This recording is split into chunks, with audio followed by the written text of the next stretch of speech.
Ladies and gentlemen, for the final speaker in this segment, I am honored to invite to the stage the Secretary General of the Organization for Southern Cooperation, His Excellency, Mr. Manssour Bin Mussallam. Please.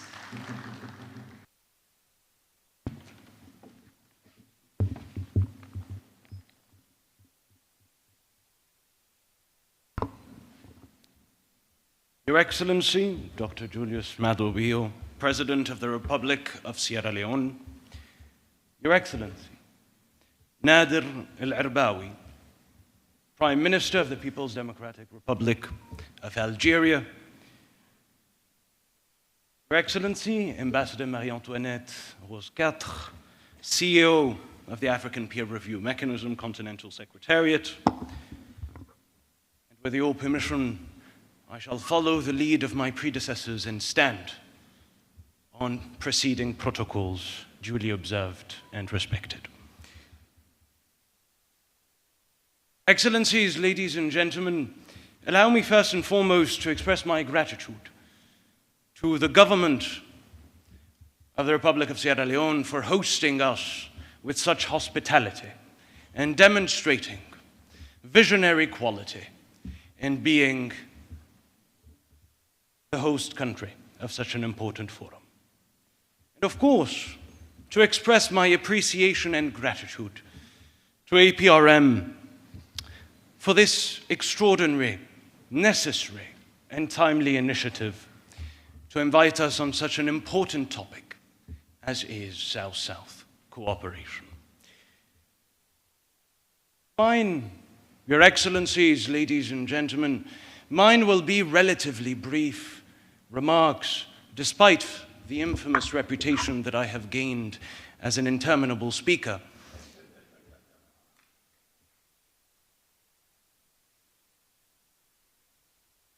Because I will not be the one, Your Excellencies, ladies and gentlemen, to have the arrogance to present platitudes as if they were revelation. The world in which we are, the world in which we live, is undergoing since the pandemic, but in particular for reasons that do not require enumeration, passing through an existential transition. Ours is the period of unmaking, of disordering. And of course, in this context, old certainties can no longer be relied upon. But new realities have not yet emerged. In this regard, Excellencies, ladies and gentlemen, one aspect that I should like, building upon the interventions as valuable as necessary of my preceding speakers, is to mention the obvious. Traditional aid, as we knew it, if it is not already dead, then it is agonizing.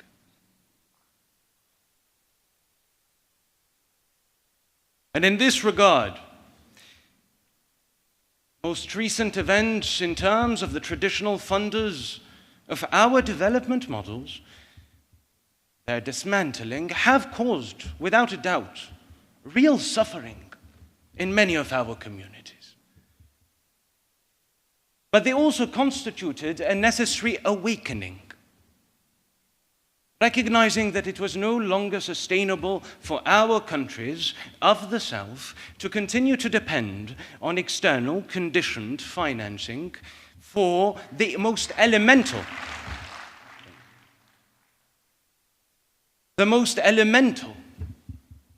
services that our people demand. But of course, the funding gap is there. But it is not enough, Excellencies, ladies and gentlemen, to only look for other sources of funding. Might be a necessary priority, but it cannot be our collective endeavor. We must, just as we are right as countries, as peoples, to point fingers at the injustices, the inequities of the international order that, yes, has rules that people play differently depending on where they are geographically. But aside from pointing fingers, because pointing fingers we cannot be, Excellencies, ladies and gentlemen, far from me and far from the OSCE to promote a narrative whereby we are constant victims, lonely lovers that lament overnight. We must also know how to take our responsibilities as countries, as peoples, and that means rather than only looking for new funders, new ways of financing our development models, we also need to address the structural deficiencies of our economies that generate our dependencies.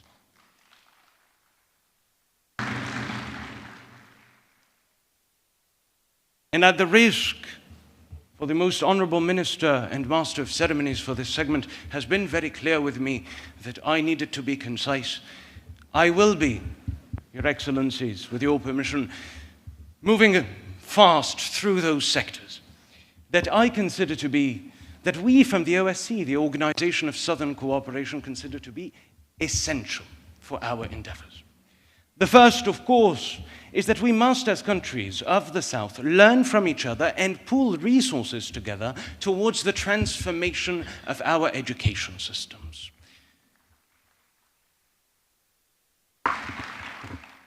And when I say this, Excellencies, ladies and gentlemen, with one determination. Access is important, but it is insufficient. What we ought to do is to transform our education systems so they better respond to our priorities, to our realities, rather than replicate the world.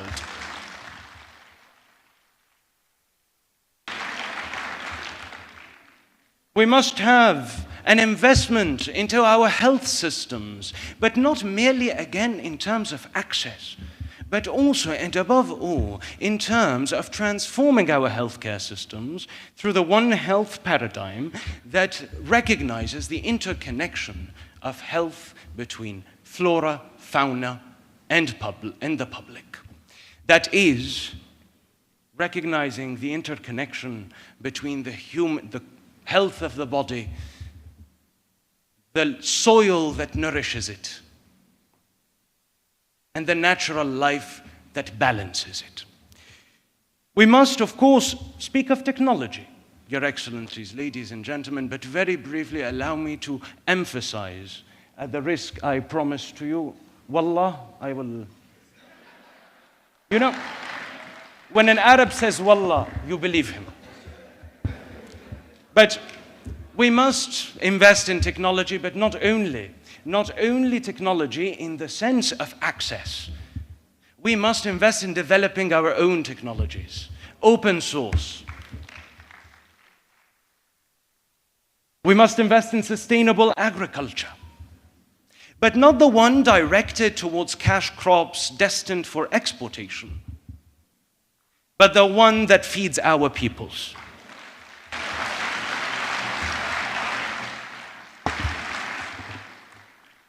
And which also contributes, Your Excellencies, ladies and gentlemen, of weaning us off gradually to one of our worst addictions, that of the addiction to the US dollar.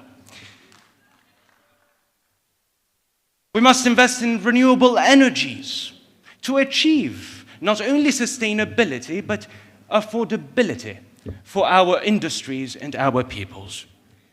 We must invest in industrialization, but high value added, because it is no longer sufficient that our countries continue to export raw or intermediary materials and import high value added products. It is mind-boggling that out of the top 10 coffee exporters in the world, 4 are from a region of the world that does not have a single coffee tree. To name those that ought never to be named. France, Italy, Switzerland, and with my apologies to the Dean, Germany.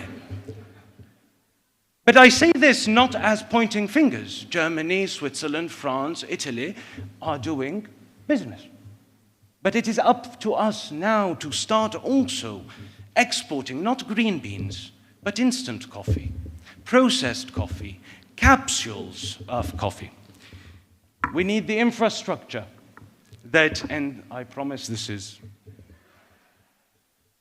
we need the infrastructure, Excellencies, ladies and gentlemen.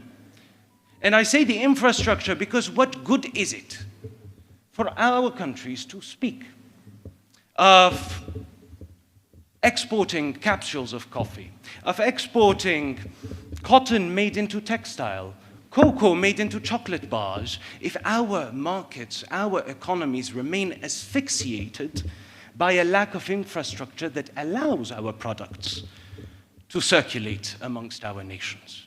We must invest in the infrastructure that connects our peoples and opens the markets of the South to the products of the South.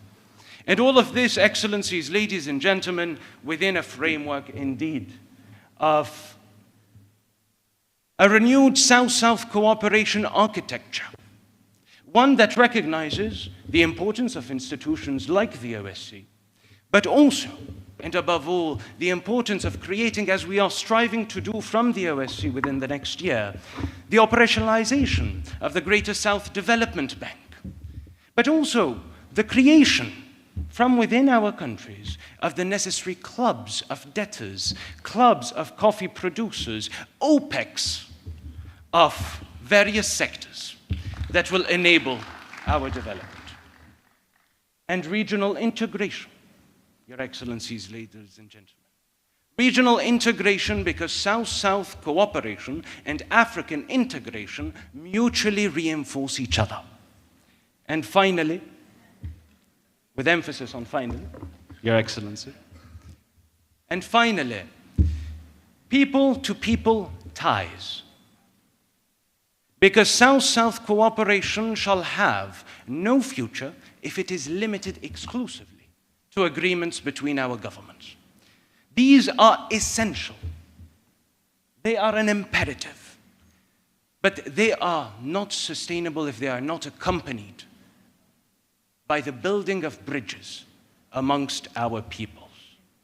And all of this, as my conclusion, to build a new multilateralism through those endeavors. A multilateralism characterized by three simple principles, but profound. Equality amongst parties, equity in our relations, and solidarity that is practiced horizontally rather than charity that is practiced vertically. And I salute APRM for embodying in many respects those principles. And I commend the government of Sierra Leone for having become, in this respect, one of the countries at the vanguard of this reshaping, not for the South, from the South, for humanity. Thank you.